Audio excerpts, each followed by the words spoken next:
Isa muna. Pwede isabay na rin ang luya.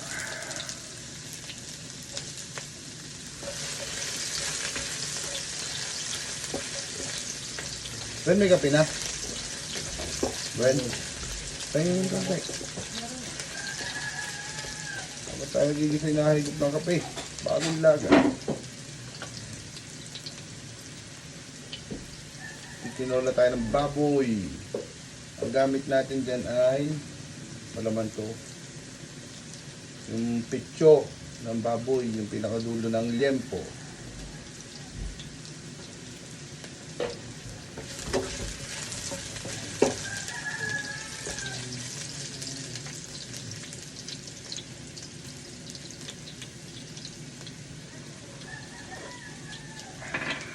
Siyempre meron tayong sinumahan din niya ng ito, pangkaldo. Kaya nakakahingi tayo ng pangkaldo para lalo mas masarap ang sabaw. At ang ilalagay natin sa sabaw dyan ay hugas bigas. Nakasanayan na. Maraming sibuyas. Sarap.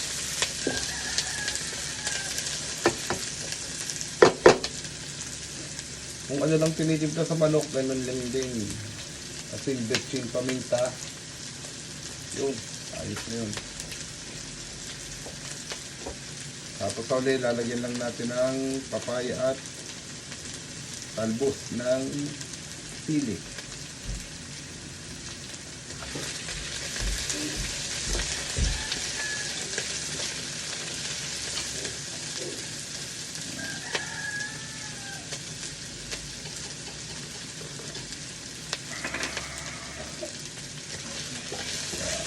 Ganda na pagkakagisa, ano lang bawang, luya. Kaya pwede natin ilagay.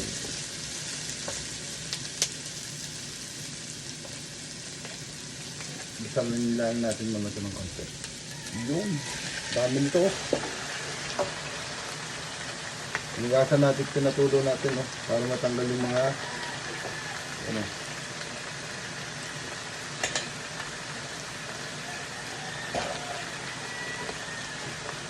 pag nagisa na rin ito, lang tinta dito. Yung betchin, paminta at patis. Tapos sasabawan lang natin. At ibanin na natin.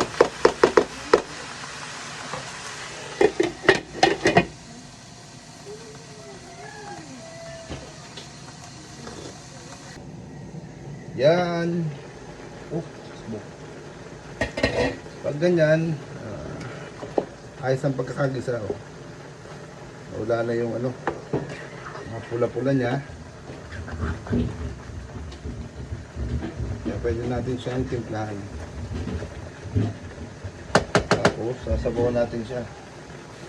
Lagyan lang natin ng asin, betchin, lang.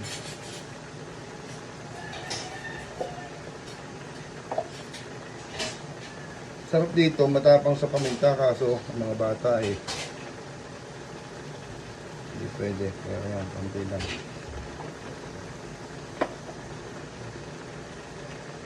Patis. Nakapalasa dyan. Takluban lang uli natin ang isa para tumimtim yung lasa. Bago natin sabawan ng hugas bigas.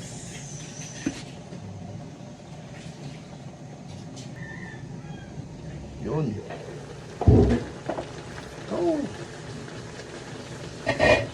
Huwag ka, bangaw. Haluin natin ang isa. Tinatimplahan na natin. Itong isa nagpapalasa dito. Itong nagsabaw yan. Pangkaldo. Pero kalaman nyo, bibigyan tayo ng ganyan, pangkaldo. Sukit. Yan. Buhos na lang natin ang Ugas bigas. Konti lang ating sasabaw dyan. Yan. Pantay lang ang... Whoop! Ayos na yan. Maya paglambot niya, pwede na natin lagay ang papaya. Siyempre, panghuli, talbos ng sili. Yan.